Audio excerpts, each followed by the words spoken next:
for. When I was like, before we did this deal, I couldn't find anything less than like 70 a square foot, which is, you can't survive off of that. Oh, especially as big as your locations are. Yeah, we're only 3,000, 2,700 square like feet. So maybe if you're a smaller studio, but not a full service big gym. You need 2,000 members. It's impossible. Yeah.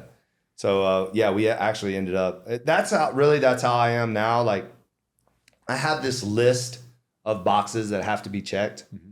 And if one of those boxes is not checked, then I walk away. Yeah. And I've walked away from hundreds of deals just because I don't want to be in a position where I am just paying rent. You know, like that's such a disaster for the gym business. So it is. And I was, pretty stupid on a few of gung-ho things. And, I just kind of jumped at early on, and we were fortunate enough to overcome them. But yeah, I think that's the biggest thing. You got to set your standards and stick to them, because it's really easy to get into a bad deal. Easy. And it takes 10 good deals to make up for one bad deal, right? It's really risky. So I found too, like how I've done it lately is that you also have to be willing to take as long as possible. So to give you an idea, like it took me a year of negotiating for Little River. It took me a year and a half for Nashville. It took and I'm talking just negotiating, getting to an LOI, then getting to the lease, and then getting to it signed. So,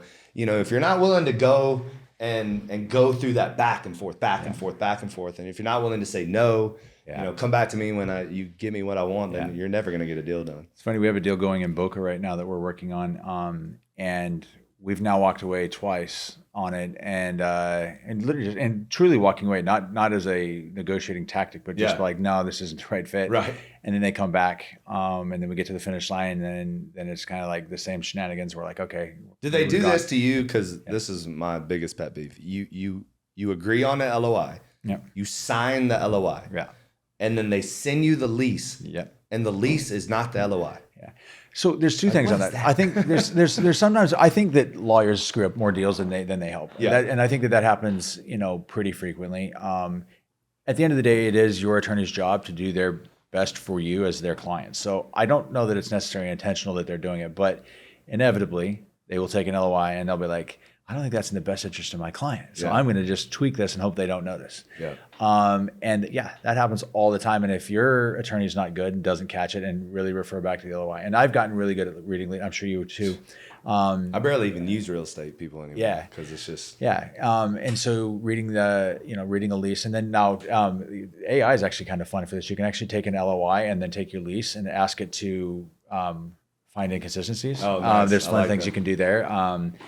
So yeah, it's really all about trying to just stay on top of that. But yeah, it's and then there's sometimes it's just shifty people. I don't understand landlords sometimes. How can you sit with the space empty for years? I will never understand. I will never understand. And have you ever heard so my business partner knows a lot about it, and he kind of explained it to me. So Wynwood is a prime example. This building is a prime example. Okay. So we're in a residential building with office space and retail space. Okay.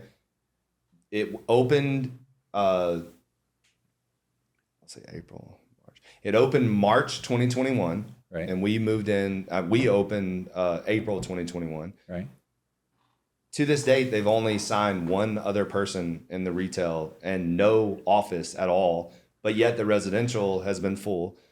And how it was explained to me is that they don't care. Like they only care about the units, and they will hold off on office and retail until they get what they want for forever. Yeah. And I'm like, yeah, but I mean, that just doesn't make any sense. I can't wrap my head around it. I can't. I know there's some tax things where they can write off against what the expected value would be. There's some crazy loopholes there. And then there's something called a cap rate, where they can actually then, if they get the right lease for them, they can go out and borrow against that lease at a premium. So it's that's how they sell these buildings so fast too. Yeah. Like this building was sold. So they're better off getting like that extra $5 a square foot or $10 a square foot adds to their cap rate, which and again, this is all way over my head. I'm probably speaking even out the side of my depths right now. But even at that, I mean, simple money in, money out, like sign a lease, get someone paying you rent, like it makes sense, right? But I don't get it. Yeah.